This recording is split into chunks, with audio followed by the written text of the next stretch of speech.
Между тем в республике началось досрочное голосование на выборах главы Коми, депутатов Государственного и местных советов.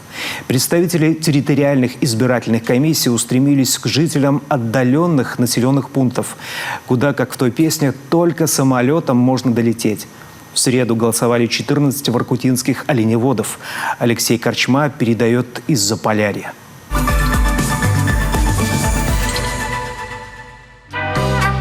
Главное, ребята, сердцем не стареть, песню, что придумали, до конца допеть. Дальний путь собрались мы, а в этот край таежный только самолетом можно долететь.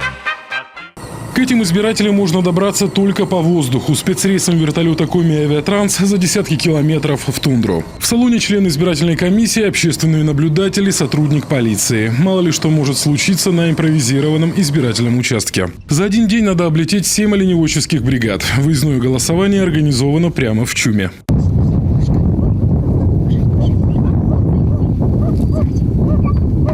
Любой значок. Это может быть там крестик, галочка. В общем, что поставить сюда, в дырочку. Пошел гулять. Толкай. Все. Паспорт забери свой. Для Галины Чупровой, чумработницы ПСК «Оленевод», это далеко не первые выборы, но еще никогда раньше она не голосовала прямо в тундре. Кого из кандидатов поддержать уже решила. Главное, говорит, чтобы власть была открытой и всегда готовой на диалог. То есть можно было свободно связаться с нашими вышестоящими, да, и какие-то вопросы решать. То есть это было бы здорово, даже как у нас есть у нашего мэра страничка, да, ВКонтакте, то есть когда можно написать спокойно. То есть мы, допустим, столкнулись с ситуацией, когда моя сестра была свадьба, двор был просто завален снегом, она написала ему на страничку, им двор просто в день свадьбы расчистили, и просто машины смогли заехать во двор.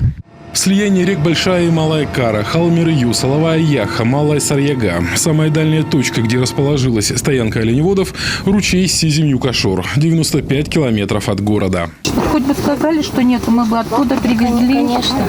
А вам и даже не сказали, что мы приедем. Ну, нам говорили, но мы предупреждали, что у нас нет с собой документов.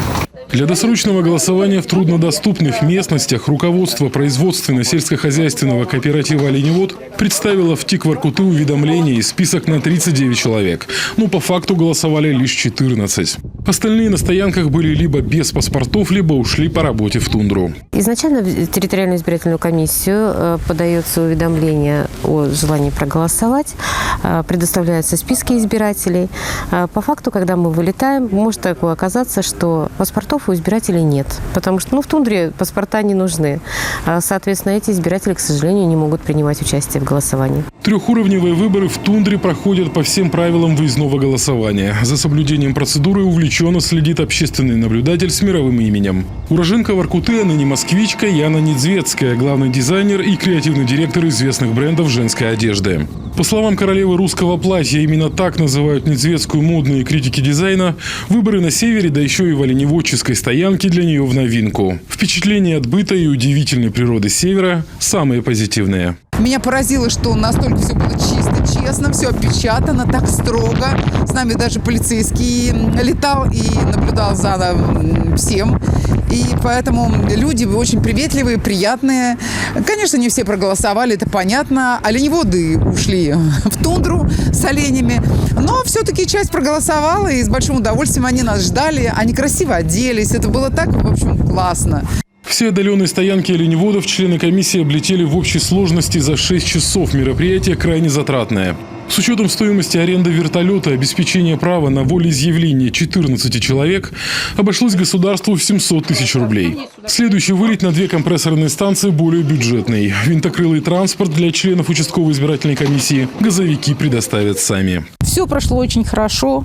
Люди очень рады. Они встречают всегда нас радушно, дружелюбно. Побывали у них в 7 бригадах. Все прошло очень хорошо. Мы очень довольны.